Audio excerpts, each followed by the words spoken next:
Party করি, পার্টিকে শক্তিশালী করি, জনগণকে ঐক্যবদ্ধ করছি। এই ধরনের সমাজ ব্যবস্থা পৃথিবীর বুকে হয়েছে, এখনো চলছে। গোটা পৃথিবীতে এমন কোন দেশ নাই শোষণহীন সমাজতান্ত্রিক সমাজ ব্যবস্থা প্রতিষ্ঠা করার লড়াই চলছে না। আমাদের দেশেও চলছে। এই সম্মেলন থেকে আমরা ঠিক করি এই লড়াইকে এগিয়ে নিয়ে যেতে গেলে বর্তমান পরিস্থিতিকে সামনে রেখে কোন পথে আমরা অগ্রসর হব।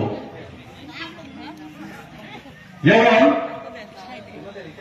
গত যে আমাদের পার্টির সর্বভারতীয় সম্মেলন বা পার্টি কংগ্রেস অনুষ্ঠিত হয়, সেখানে দেশের সামগ্রিক পরিস্থিতি বিশ্লেষণ করে যে দেশে এখন একটা ফ্যাসিস্ট সরকার চলছে। আমাদের দেশের সংবিধান, ধর্মনিরপেক্ষতা, গণতন্ত্র সব ধ্বংস করে দিচ্ছে। সমস্ত রাষ্ট্রীয় সম্পদ বেসরকারি মালিকদের দিয়ে দিচ্ছে। মানুষের কথা বলার অধিকার, লড়াই করার অধিকার কেড়ে নিচ্ছে। এই স্বৈরাচারী সরকারকে উৎখাত না করতে পারলে ভারতবর্ষের ঐক্য, সংহতি, ধর্ম, বর্ণ সব মানুষকে মিলিত দেখে ভারতবর্ষের ঐক্য রক্ষা করা যাবে না। দেশকে রক্ষা করতে হবে। সেই জন্য ঠিক হয়েছে এই ফ্যাসিস্ট বিজেপি, আরএসএস পরিচালিত এই বিজেপিকে বিচ্ছিন্ন করতে হবে, এই বিজেপিকে ক্ষমতাচ্যুত করতে হবে। তার জন্য বিজেপি বিরোধী ধর্মনিরপেক্ষ গণতান্ত্রিক রাজনৈতিক দল, সংগঠন, সংস্থা, ব্যক্তি সবগুলিকে একত্রিত করে এই ফ্যাসিস্ট স্বৈরাচারী সরকারের বিরুদ্ধে, দলের বিরুদ্ধে লড়াই করতে হবে।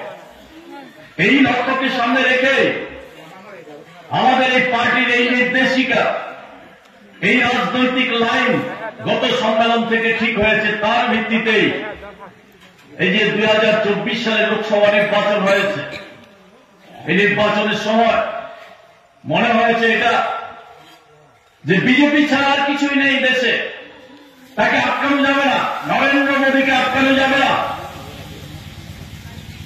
আমাদের পার্টি লাইন ঠিক করেছে, নির্দেশ দিয়েছে এই পথে ধর্মনিরপেক্ষ গণতান্ত্রিক শক্তিকে একজোট করতে পারলে এই শক্তিকে আটকানো যাবে। আমাদের পার্টির নেতা কমরেড সীতারাম ইয়েচুরির নেতৃত্বে এই প্রক্রিয়া শুরু করে আমরা কমরেড সীতারাম ইয়েচুরিকে হারিয়েছি। আমাদের বিরাট ক্ষতি হয়ে গেছে। কমরেড সীতারাম ইয়েচুরির নেতৃত্বে এই প্রক্রিয়া শুরু হয়। সীতারাম ইয়েচুরির মৃত্যুর পর বিভিন্ন রাজনৈতিক দলের নেতারা যখন সীতারাম ইয়েচুরিকে শ্রদ্ধা জানাতে স্মরণ সভায় মিলিত হয়েছেন, সেখানে বলেছেন কংগ্রেস দলের প্রেসিডেন্ট মল্লিকার্জুন খাগড়ে, রাহুল গান্ধী, অন্যান্য দলের নেতারা এই কাজে অন্যতম কারিগর হচ্ছে কমরেড সীতারাম ইয়েচুরি।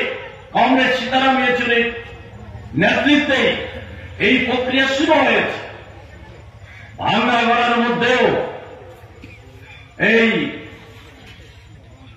27টা দলের